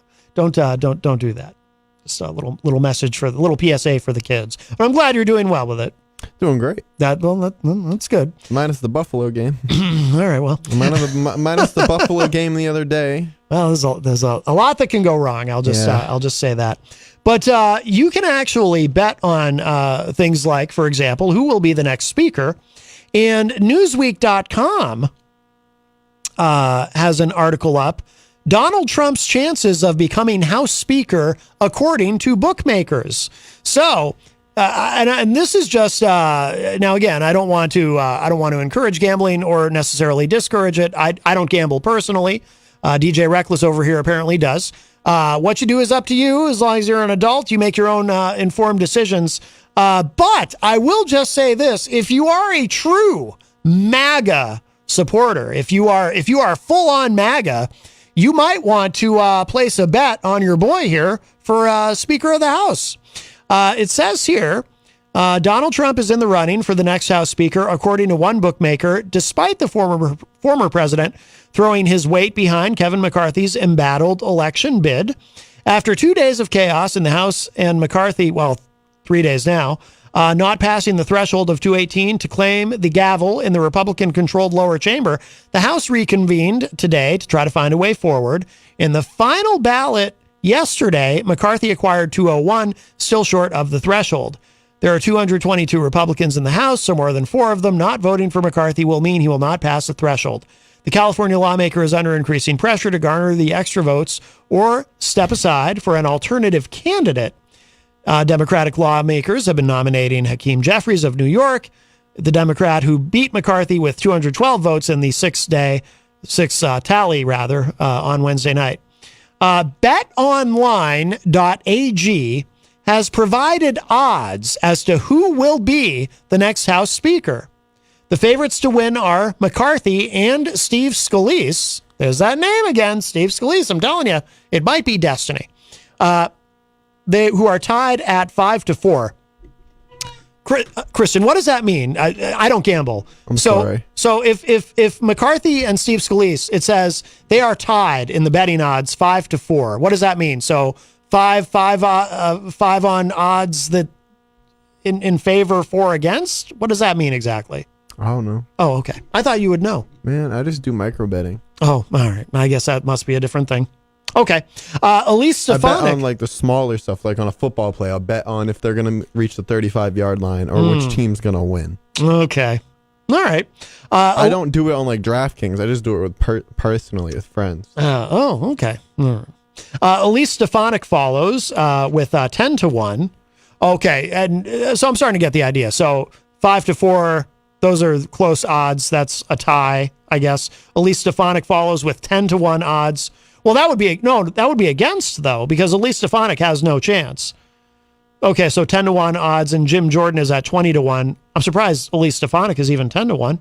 Hakeem Jeffries. Oh, that makes okay. Now I'm getting it, because if someone says odds are 1,000,000-1, that means the odds are 1 in 1,000,000. Okay, now it's making sense to me.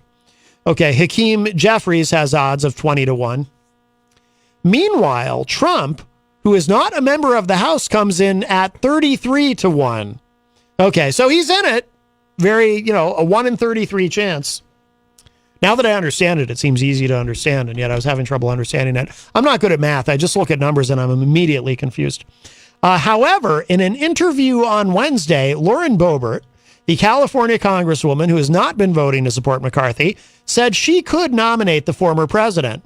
And this sounds like it might have been written before Matt Gaetz did what he did. Oh, that was today, wasn't it? That wasn't yesterday, so that makes sense, when he actually went ahead and nominated Trump. So the odds for Trump may have gone up now that someone's actually nominated him. The current Democratic Speaker, Nancy Pelosi, comes in at 150-1 odds. Yeah, she's obviously, she stepped down. McCarthy is facing mounting criticism for not gaining the majority needed to become House Speaker. Florida Representative and Trump ally Matt Gaetz accused McCarthy of squatting in the Speaker's office after 2 days of failed attempts. Yes, if you don't know, McCarthy has apparently already moved his belongings. He's already measured the drapes in the Speaker's office, already settling in. Maybe he's just trying to put some positive energy out there for himself, or you know what they say, you fake it till you make it, right? Gaetz, the Florida representative leading the so-called Never Kevin caucus, said, quote, "He's a desperate guy whose vote share is dropping with every subsequent vote, and I'm ready to vote all night, all week, all month, and never for that person," unquote. Sounds like he likes Kevin McCarthy about as much as we all like Bruce. This is the first time since 1923 that a speaker has failed to win an election on the first ballot. Bet Online's political odds analyst, Paul Krishnamurti, said the speaker saga is only hurting the Republican Party's chances in the 2024 general election. Quote, "In light of the chaos surrounding the vote to be next Speaker of the House of Representatives, we've shortened odds for a 2024 Democratic victory." Okay, and then there's a bunch of numbers, and it's going to get very confusing to me, so I'll leave that alone. But he added, quote, "The disappointing midterm results have sparked what is likely to be an ongoing crisis within the GOP. Whoever emerges as Speaker seems sure to struggle to unite their very narrow majority in the House, and the inevitable prominence of divisive obstructionist candidates may further damage the party's brand nationally. We still favor a generic Republican ahead of a generic Democrat to win the presidency, partly due to the considerable weight of money pouring behind Ron DeSantis and Donald Trump, and also Joe Biden's persistently low approval rating. Nevertheless, recent momentum in U.S. politics lies with the Democrats, and losing the House may yet turn out to be a blessing in disguise," unquote. So there you go. So you can you can place your bets.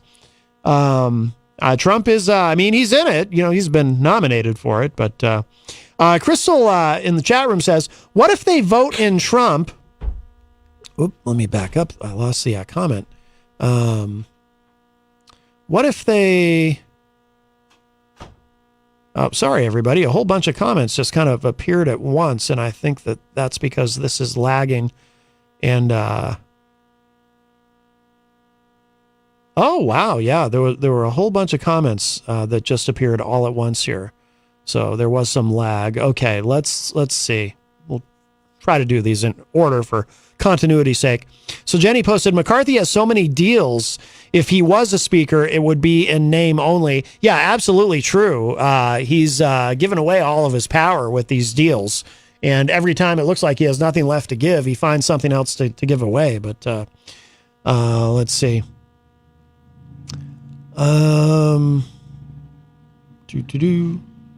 Jenny says they have to keep going until they have a speaker. Nothing at all can be done in the House, not even the members sworn in until there is one. Yeah, that's why I say, this is, while it's fascinating to watch, if you're someone who is interested in and cares about politics, and for a political junkie like me, this is all very captivating. It's not captivating in a good way, because it's really bad for the country. To have a House of Representatives paralyzed like this. We need to have a fully functioning government. The House, the lower chamber of Congress, can't do anything. Like Jenny pointed out, they can't even swear in the new House members until a speaker is chosen. I mean, this is part of organizing the House, which is done on the first day. And this is, by the way, and not only will Kevin McCarthy have no power, and like Jenny said, he'll be basically speaker in name only because he had to give everything away just to get the name only. This does not portend well for how the next 2 years are going to go when they do finally get a speaker in place. This is the kind of chaos we have to look forward to, which is, again, it's fascinating and it gives us plenty to talk about on a show like this, but it's not good for the country at all. It's not good. I do take some joy in watching the public humiliation of Kevin McCarthy, but I don't take much joy in watching this process drag on this way. It's not good. It's not healthy. It's I try to avoid using the phrase our politics is broken because it's such a cliche, but it actually seems to be quite true. At least in this regard, our government certainly is broken. Let's see. Crystal asks, what if they vote in Trump as speaker and he refuses it? Then what? Yeah, I mean they can't draft him to do it. They can't force him. So yeah, that is a good question. Of course, I mean it's not going to happen, but and the interesting thing about that too is, Trump is pressuring these never Kevin people to go ahead and support McCarthy, and they're defying him. They're publicly defying him. Lauren Boebert, in her comments, she referred to, she kind of tried to give herself some cover. She doesn't want to get on his bad side. None of them ever want to get, they don't want to upset daddy. But she went out of her way to refer to him as her favorite president, but said that she did not support Kevin McCarthy. Still, regardless, and seemed to indicate that she disagreed with Trump on that. And then Matt Gaetz, what he did today, he also didn't do what Trump told him to. He refused to vote for McCarthy, but he did nominate Trump. So that gives him some cover in a sense, right? He's disobeying Trump, but he's giving him this enormous compliment at the same time. Crystal says in the chat, how embarrassing would it be for McCarthy to move his stuff into Speaker's office and have someone else win and have to move it out all over again? Yeah, well, that's probably what's going to happen ultimately, I guess. Jenny said, I messed up. They are still in the 10th round of voting, but McCarthy has lost already with 15 other votes. Jeez. Yeah. Tomorrow People 5 says, we agree with you, #Crystal. We say McCarthy has lost. Trump to be Trump. Yes. All right. Well, we're already almost out of time. Just a quick thing. There's this, you might have heard, Putin has called for a ceasefire, I guess, to observe Orthodox Christmas. This is from Reuters. Putin's call for Orthodox Christmas truce in Ukraine greeted with skepticism. And I think, Reckless is back. I think the Ukrainians, Zelensky is already rejecting this idea because you cannot trust anything Putin says. There have been multiple multiple examples of the Russians saying, well, here's an example. When they say, yes, we're going to allow this corridor of refugees escaping Ukraine into Poland, we're going to allow that to happen. We won't interfere with that. And then they show up and they start shooting people at the border. So there's been all kinds of instances of that.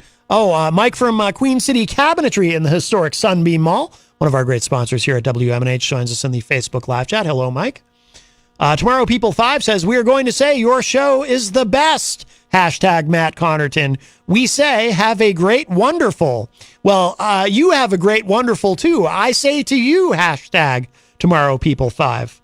Let's see. Let me just see if there's an update on this. But I don't think this is going anywhere. But I think the position of the Ukrainians is we're not going to have a ceasefire. The only thing we'll accept is how about you just get out of our country? And this is probably the reason that I think Putin probably wants to do this is to give the Russians some time to regroup and rearm and refuel. And all of that. NBC News reports Putin orders unilateral 36-hour ceasefire in Ukraine to mark Orthodox Christmas. I guarantee you it has nothing to do with Christmas. He's doing this. He has other reasons for doing this. Ukraine indicated it would not support such a move and has long viewed suggestions of a truce as favoring Moscow. It says here, just quickly, former President Vladimir Putin played the Russian Orthodox Christmas card today. That's a good pun. And ordered his military to observe a 36-hour ceasefire in Ukraine this weekend when believers from that faith celebrate the holiday. He also called on Kyiv to do the same. Ukrainian President Volodymyr Zelensky said, no way. Putin is trying, quote, to use Christmas as a cover to at least briefly stop the advance of our guys in Donbass and bring equipment, ammunition, and mobilize closer to our positions. Everyone in the world knows how the Kremlin uses lulls in the war to continue the war with new force, unquote. And that is absolutely true. That is part of Putin's strategy. That has been all along. Other Ukrainian leaders also dismissed Putin's move as a propaganda ploy and yet another attempt by Moscow to buy more time for its military regroup. Ukrainian presidential advisor, I don't know how to say that, but he said on Twitter, quote, first, Ukraine doesn't attack foreign territory and doesn't kill civilians as Russia does.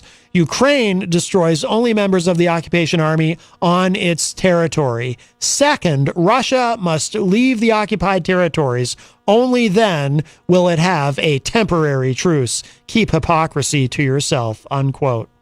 Yeah, I agree. There's more to this, but we are just about out of time. So thank you all. Thank you, DJ Reckless. Anything you'd coming up that you'd like to plug? No, other than Thursday nights. So that's it. That's all I got for 2023 so far. Thursday, other than Thursday nights beginning next week. Next week. Other than that, I'm making my debut down in Boston. Oh, for one yes. of my first residencies at the Draft. So if you guys know anybody in Boston, send them down to the Draft, January 27th, and I'll be there. Very good. Very good. All right. And let's see. Oh, Jenny says in the chat room, comments are being made that Congress will keep going into the night. Oh, my God. I'm going to go get some sleep. Have fun with it. Yeah, they're Kevin McCarthy is just he's just going to be slowly tortured to death. Wow. He really wants to be speaker, I guess. All right. Let's see. Oh, Rob Dion says, great show as usual. Have a great night, everyone. Thank you, sir. Thank you. And just a quick reminder, I will be, if you're listening right here on WMNH live, of course, through the stage door with Rob Dion is coming up next at 6 p.m. immediately following this show. Also, another option, if you'd like to hear me on the Dr. Kevin Show on the Ohm Times Radio Network, I'm going to bounce over there on my cell phone and call in, and we will have a discussion there from 6 to 7 p.m. as we do the first Thursday of every month. And don't forget, tomorrow here on the show, we have Ray Coates joining us and Eric Pilcher's classic film review of Casablanca. And that's going to do it for us for now. We're out. I will talk to y'all a little bit later. Bye, everybody. Whoops. Sorry, I was going to play something. Oh, here it is. Here's a little. Sorry, here's a little Stone Road Band. Just Millions find a local. That didn't work either. Something's going crazy here. I think Bruce is sabotaging me. They're reckless. Oh no! Did you happen to see him sneak in here when I wasn't looking? And yeah, I think so. Do some kind of Gremlins type thing here. All right, I think we got it. Well, we'll leave you with this. This is from Ravenscroft. A track called "Stand Up." This is their single, actually. The singer from the band just passed away recently, but love this guy's voice. This is a great track. Check this out. We'll close with this.